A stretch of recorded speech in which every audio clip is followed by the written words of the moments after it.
Well, good evening. How are you all tonight? And welcome to Integrative Preparedness. I'm Steve Smith, if you're new to us. So Israel is under attack. Is this is this Armageddon? Is this the end of the world? We're going to talk about that, and I'm going to encourage those who are jumping up and down, screaming that, to step back from the edge a little bit. We're gonna actually talk about some facts and use reasoning in this. And the reason that I wanted to put this up is because there are many in the preparedness world. Not sure why this is. I think I know, but I'm not going to go there. Who, at the drop of a hat, will take any calamity, any development in the world, and use it and claim that it is proof that this is the end of the world and the rapture is coming. Now, I'm not making fun of that. I am not totally ignorant of the Bible.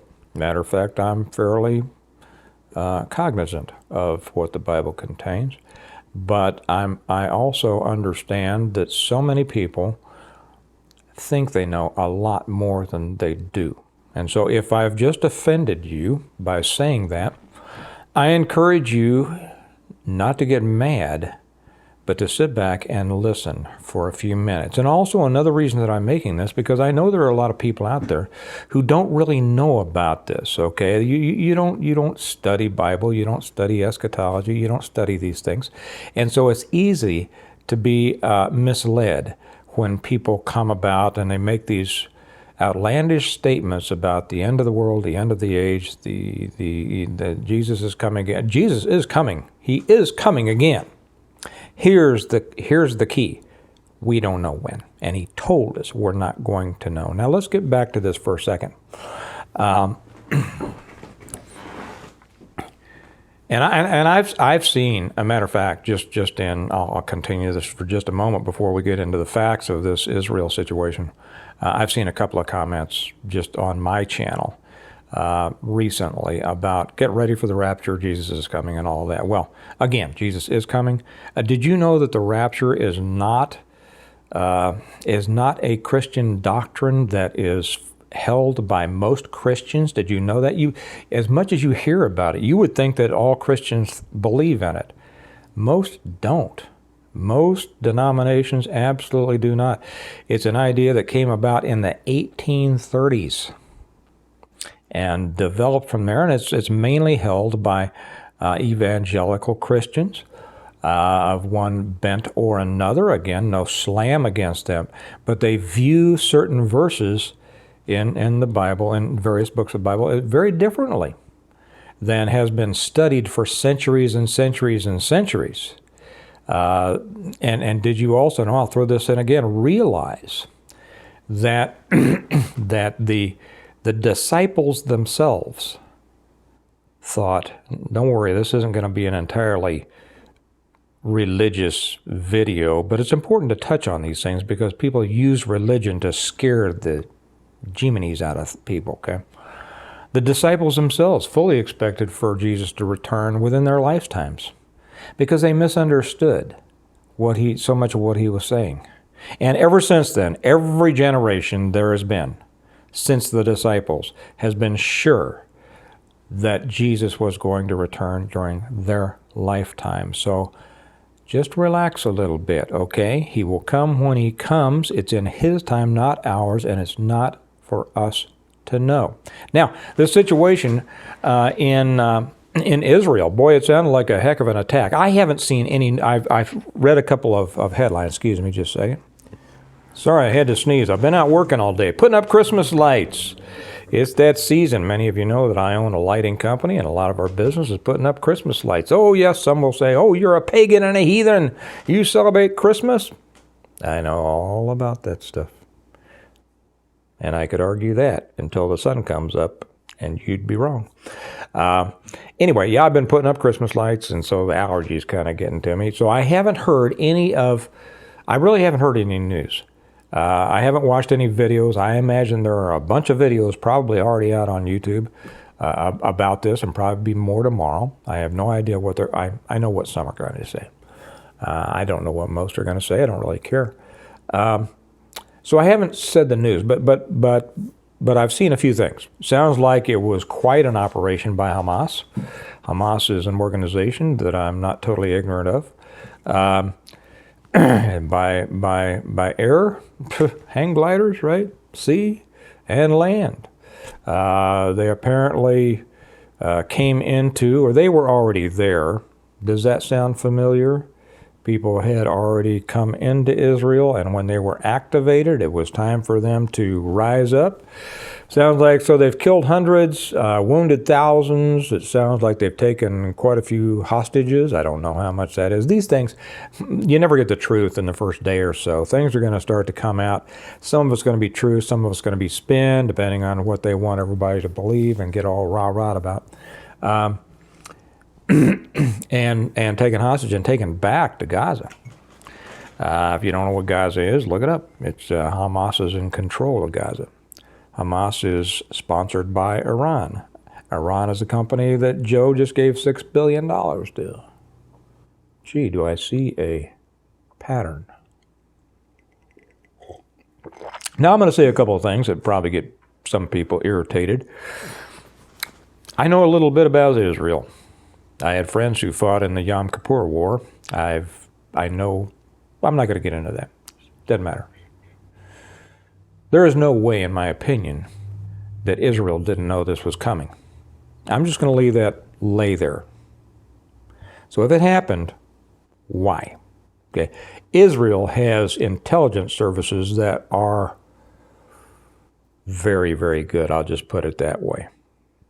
So I don't believe for a minute that they didn't know this was coming. Now, Netanyahu, who has been through a lot of his, political problems lately, he says, we're at war, we're going to win. Good, that's what he should say. Prime Minister of Israel should say that. What's going to happen? Is it going to bring everybody into Armageddon? Now, most people who use that term, Armageddon, don't even know what it means. If you're not sure that you know what it means, look it up.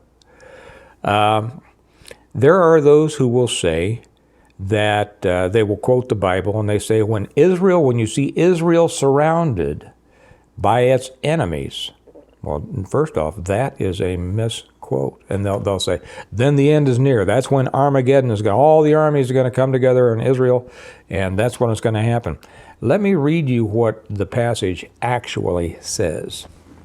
We find it in Luke. It's Jesus talking, Jesus himself, God. It's in the 21st chapter, verses 20 through, well, I'll just read a few here. And when you see Jerusalem surrounded by armies, didn't say Israel, said Jerusalem, then you will know that the time of its destruction has arrived. What destruction? Jerusalem's destruction. Then those in Judea must flee to the hills. Let those in Jerusalem escape. And those outside the city should not enter it for shelter. For those will be the days of God's vengeance, and the prophetic words of the Scriptures will be fulfilled. How terrible it will be for pregnant women and for mothers nursing their babies. Now, I'm reading out of the New Living Translation, in case these are not the same words that you're familiar with, and I've explained over on Stone Mount Church channel why I use this, and it is just as good as translation as the King James for people who think that the King James is the only one. A lot of people get misled by the King James. So how terrible it will be for pregnant women and for mothers nursing their babies, for there will be great distress in the land and wrath upon this people. What people? What people? The Jews. Right? The Jews. There have been many, many times that God has brought his wrath against the Jews. They will be brutally killed by the sword or sent away as captives to all the nations of the world. And Jerusalem will be conquered and trampled down by the Gentiles until the age of the Gentiles come to an end. Okay, now, that says a lot there. Excuse me, I have to take another sneeze break here. Okay, so Jerusalem surrounded and going to be destroyed, right? Well, has Jerusalem ever been destroyed? Yes, it has. When? 70 AD. Remember? The destruction of the temple? 70 AD. Do you know that many scholars, biblical scholars, believe that most of the things contained in the books of Revelation and other eschatological references were satisfied before the demolition of the temple? I know this is a surprise to many. Well, let's keep on. So because you'll say, Steve, but that's in olden times. That's not about nowadays. Okay, let's skip forward. Who remembers the 6-day war? Thinking about Jerusalem being surrounded, right? 6-day war. Anybody out there old enough to remember that? I barely am. Were they surrounded? Let me tell you who attacked Israel during the 6-day war. Egypt, Syria. I jotted this down. I want you to know that. I jotted this down in my Stonemont notebook because I'm not smart enough to actually remember all this stuff, so I looked it up so I could share it with you all. Egypt, Syria, Jordan, Iraq, Saudi Arabia, Kuwait, Lebanon, and Pakistan. That's quite a few, right? And they were surrounded. Jerusalem was surrounded. What happens? Why do they call it the 6-day war? Because Israel whipped their butts in 6 days. Anwar Sadat, remember him? Well, has it happened since then? Well, who remembers the Yom Kippur War? Raise your hands, right? Just a few years later, 6-day war happened in 1967. Yom Kippur War, or like a lot of people say, Yom Kippur, in 1973. I remember that because, like I said, I know people who fought in that. And that was, again, who were they? Who was Jerusalem attacked by, surrounded by? Egypt, Syria, Saudi Arabia, Algeria, Jordan, Iraq, Libya, Kuwait, Tunisia, Morocco, Cuba, and North Korea. Even more than the 6-day war. I guess they didn't learn their lesson. So they call that the Yom Kippur War. They could have called it the 2-week war because it took Israel 2 weeks to whip their butts this time.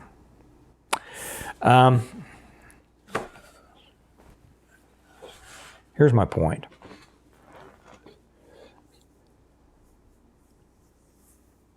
Don't allow yourself to be misled by people who claim biblical knowledge and some kind of special knowledge that what is happening is unique, because it's not, that it's never happened before, because it has, that this all points toward the end times, because everything since Christ's resurrection has pointed toward the end times, or that you should just sit back and I'll tell you, the worst part of this are the people who make these claims and cause other people to not prepare.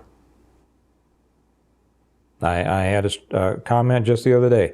I don't have to prepare. Jesus is coming. He's going to take care of me. Are you not familiar with what Jesus told his disciples? If you don't have a sword, sell your garment and buy one. Because he had been there to take care of them. He had been there physically to protect them until then. Now he's not with us physically. He's with us spiritually, but not physically. Do I think that he could protect us spiritually? Of course. Yes, he could. He could do anything he wants to, but he has given us direction to have a sword. What does that mean? That means you be ready to do what you're supposed to do to defend yourself, prepare to support yourself, okay? God gave you life. Don't tempt God. Don't tempt God by not doing anything and saying, save me, Lord. I haven't done what I should have. I haven't done as you've directed. But save me. Okay. What did Jesus tell Satan? Right? Thou shalt not tempt the Lord thy God. And Satan said, if you want to know what that's referring to, throw yourself off this parapet, and he will cause his angels to bear you up, lest you strike your heel against a stone. Jesus says, You should not tempt the Lord thy God. Don't do irresponsible things. And then say, Lord, it's up to you now. See what I'm saying with this? This stuff with Israel is just the latest thing with Israel. Okay? Surrounded by Muslim countries, some who it has made some kind of peace with, others who it hasn't, terrorist organizations who are after them, still dedicated to destroying the little Satan, which is them, and the great Satan, which is us. And realize also that everything that you hear about isn't exactly so. Let me hearken back to this. Let me remind you, I don't believe for a minute that Israel didn't know this was coming. So chew on that for a few minutes, okay? Just chew on that. See what it leads you to. See what conclusion it leads you to. This destabilization of the Middle East is just a small part of the destabilization of the world, and it comes about from the weakness of the United States, the weakness that we are showing, the weakness that we've shown towards Afghanistan and Iran and all the others. And weakness on our part causes these things to happen. Because they know that we're not going to, Biden says, we condemn these, or whoever, spokesman, we condemn these unprovoked attacks and all this kind of stuff. We condemn it. What? Says Hamas. Oh, no, they condemn me. This stuff, when you look at it from a reasonable, cognizant worldview with an understanding of history, is in many cases a combination of hilarious and ludicrous. It's just the same story played over and over and over again. My whole purpose in this is because I know a lot of people in the preparedness world are misled so much by these things. Look into how many different denominations, Christian denominations, have misled their people. If you're willing to see a little truth, I'm not going to talk about it because people would just say, well, you don't know what you're talking about. You discover it. You find out. You find out the beliefs of different denominations and find out what they have pushed people into. And then arrive at your own conclusions. But here's the thing with this. No, this isn't. Is this Armageddon? I don't know. I can't say no. I'll say 90% I doubt it. 99% I doubt it. Okay? But I can't say no. I don't know. God knows. And that's the thing.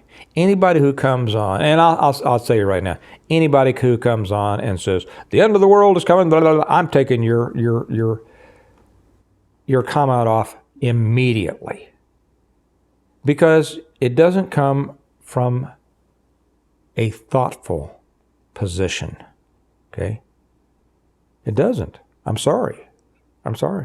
It may be what you have heard. It may be what you have heard screamed at you from somebody on the radio, from a pulpit, on YouTube. I don't know. But if you just want to follow that whole, swallow that whole, you're being misled. And I'd suggest you do your own thinking. Now, what does this mean for preparedness? What it means is this could escalate. It could escalate out of the Middle East. It could suck us in. We're already sucked into so many things around the world because of our weakness. And it could suck us in more. That means further destabilization of our country, of our economy.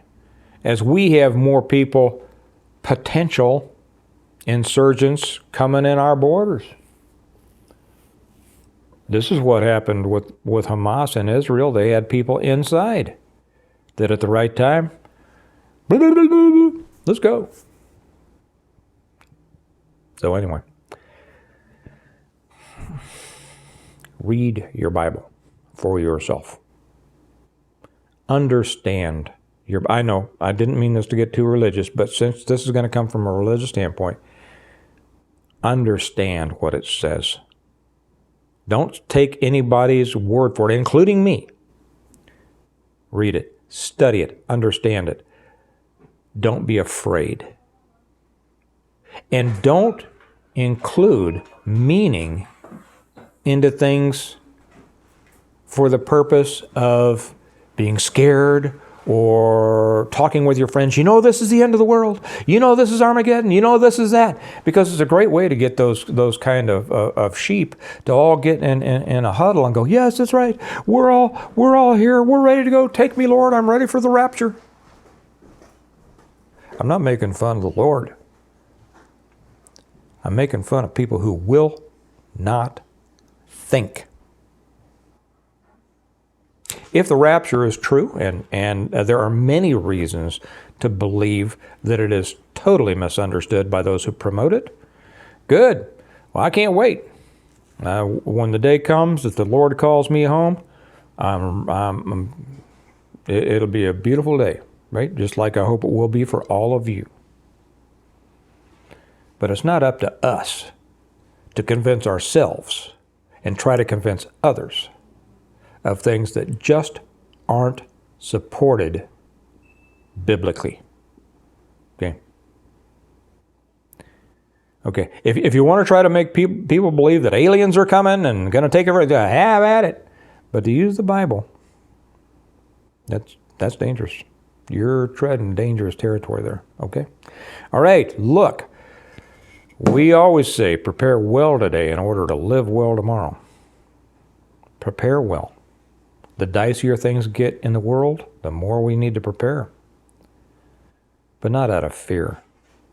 And not out of misunderstanding. And not out of a worldview that is not compatible with reality. Okay?